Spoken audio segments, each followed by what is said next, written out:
Kisah 7 Pemuda Ashabul Kahfi, antara sejarah, iman, dan time skip paling legendaris.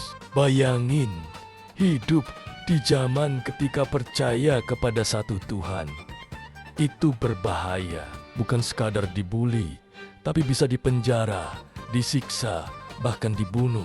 Inilah dunia tempat 7 pemuda Ashabul Kahfi hidup. Latar sejarahnya, menurut sumber Islam Al-Quran, Surah Al-Kahfi. Saat itu, kekuasaan berada di tangan Raja Tiran, sering dikaitkan dengan Kaisar Decius, yang memaksa rakyatnya menyembah berhala dan dewa-dewa Romawi. Siapapun yang menolak, hukuman berat. Para pemuda yang ngeyel, ketujuh pemuda ini sebenarnya bukan orang biasa. Mereka terdidik, berasal dari keluarga terpandang, punya masa depan cerah, tapi mereka memilih sesuatu yang tidak aman.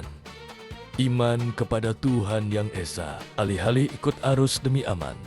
Mereka memilih kebenaran walaupun sendirian. Saat identitas mereka terbongkar, mereka dihadapkan pada dua pilihan, murtad dan hidup nyaman, kabur demi iman.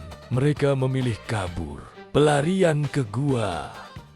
Pelarian ke gua. Mereka melarikan diri ke sebuah gua di pegunungan, jauh dari kota, tanpa bekal cukup, tanpa rencana jangka panjang, hanya satu pegangan, iman dan doa. Di dalam gua itu, mereka berdoa, "Wahai Tuhan kami, berikanlah kami rahmat dari sisimu, dan siapkanlah bagi kami petunjuk dalam urusan kami."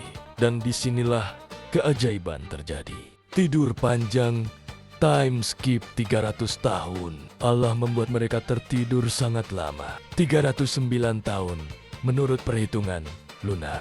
Bukan tidur biasa. Mata mereka terbuka, tubuh mereka dibolak-balik agar tidak rusak. Cahaya matahari masuk secara pas, tidak langsung. Bahkan ada anjing yang setia berjaga di pintu gua, simbol kesetiaan yang ikut diabadikan.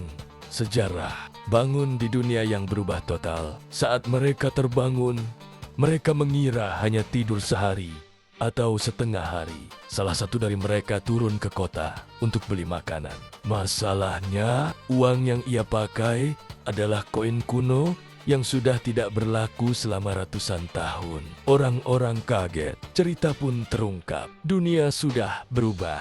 Raja Tiran sudah lama mati. Tauhid sudah diterima. Beriman kepada Tuhan bukan lagi kejahatan. Mereka dulu buronan, sekarang mereka bukti hidup kuasa Tuhan. Akhir kisah, setelah identitas mereka diketahui, para pemuda ini akhirnya wafat kembali.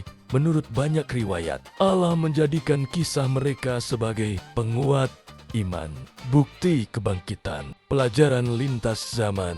Kenapa kisah ini masih relevan buat anak muda? Karena ini bukan sekadar cerita tidur di gua. Ini tentang berani beda di tengah tekanan, menjaga prinsip saat mayoritas salah, percaya bahwa Tuhan punya skenario lebih besar.